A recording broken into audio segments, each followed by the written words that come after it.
लक्ष्मी नारायण नारायण नारायण लक्ष्मी नारायण नारायण नारायण ओ नारायण नारायण शिव नारायण नारायण नारायण नारायण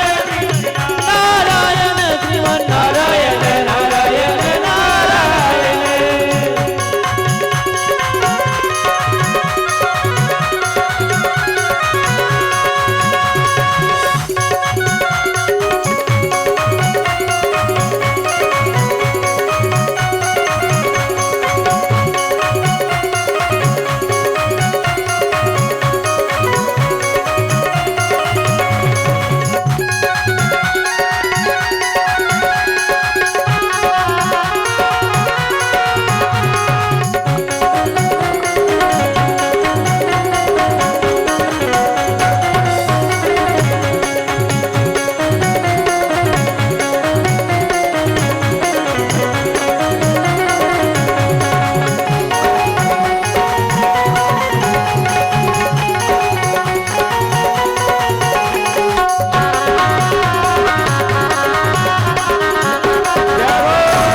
श्यावर रामचंद्र भगवान की जय।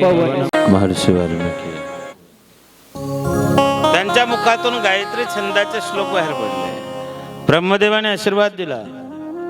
त्यांनी शतकोटी रामायणाचे श्लोक जन्माला घातले. चरितम रघुनाथस्य शतकोटी प्रविस्तरम. 100 कोटी श्लोकांचं रामायण तयार झालं. महर्षी वाल्मिकींनी रामायणाची तयारी केली. निर्माण न झालं पण त्या रामायणावर भांडण सुरू झालं. देव म्हणायचे आमचे, दैत्य म्हणायचे आमचं, मानव म्हणायचे आमचे. शेवटी महादेवाकडे तक्रार केली. महादेव म्हटले अरे भांडू नका रे. अरे काय हे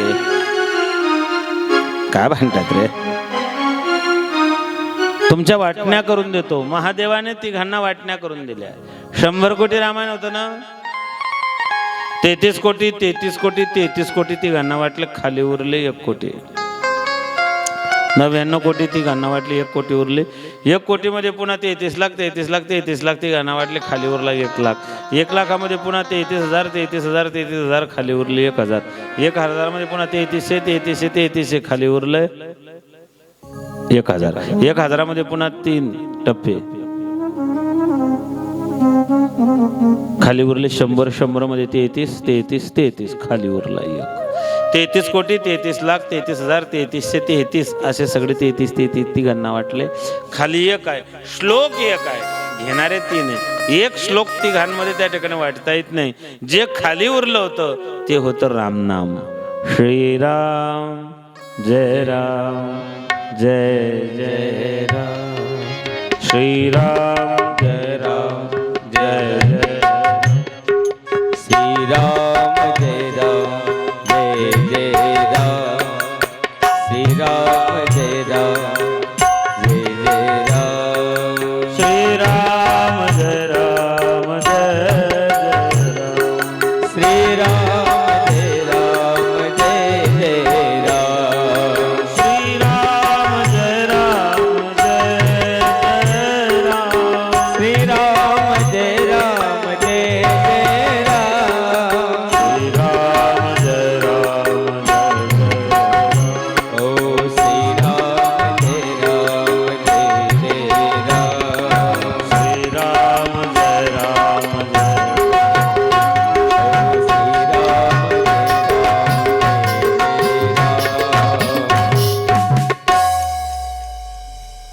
ते नाम भगवान शंकराने कंठात धारण केलं.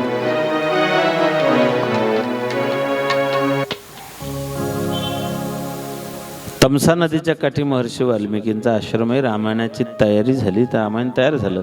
हे रामायण आता शिकवायचं कोणाला आणि रामायण सांगायचं कोणाला? जगामध्ये याचा प्रचार आणि प्रसार कोण करेल? महर्षी वाल्मिकींना यांची चिंता लागली.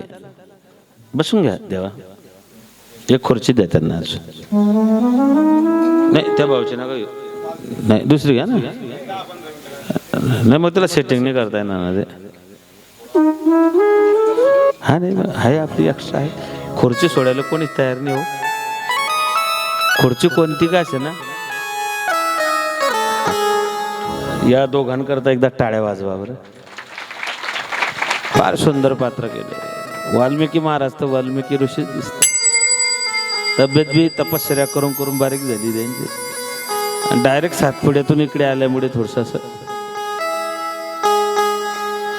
खरं तर तरुण मुलं इकडे वळत नाही. तुमच्या गावातले मुलं येतात हेच सगळ्यात मोठं भाग्याचं लक्षण आहे तुमचं. बस सीता त्यागाची ज्ञानदे सांगतो आणि थांबणारे आहेत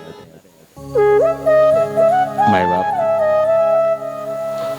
मी आधीच सांगितलं की पहिली रामायणाची कथा कुठे झाली, पहिले रामायणाचे वक्ते कोण होते, पहिले रामायणाचे श्रोते कोण होते. महर्षी वाल्मिकीने सीता त्यागाची कथा आधी सांगितली. त्याच्या मागचे कारण हे होते. महर्षी वाल्मिकीने जे रामायण लिहायला घेतलं, अगोदर या रामायणाचं नाव होतं पौलस्तवध. नंतर ते नाव बदलवून रामायण झालं. मग महर्षी वाल्मिकींनी कथा सांगितली रामायणाच्या शेवटी, ती आधी सांगतोय जशी वाल्मिकींनी सांगितली. रावण मारला गेलेला आहे, प्रभू रामचंद्र आलेले आहेत, रामराज्याला सुरुवात झालेली आहे, सगळं व्यवस्थित सुरू आहे. सीता माता गरोदर आहे. ती घर आणण्या माहेरी, ती घर आणण्या माता कौशल्या, माता सुमित्रा, माता कैकेयी कुठेतरी यज्ञासाठी गेलेल्या आहेत. सीता माता गरोदर अवस्थेमध्ये अयोध्येमध्ये एका चित्रकाराने प्रभू रामचंद्राच्या वनवासी जीवनावरती एक चित्र प्रदर्शन भरवलेलं आहे. प्रभूच्या जीवनातला वनवासातला जो काही प्रवास आहे तसं तर भगवान आपल्या सातपुड्यातूनही गेलेले आहेत. काय सांगताय तर भगवान दहीगावमध्ये सुद्धा थांबले असतील, आले असतील दहीगावमध्ये. दही खाल्लं असेल म्हणून दहीगाव नाव पडलं असं बी असू शकतं ना.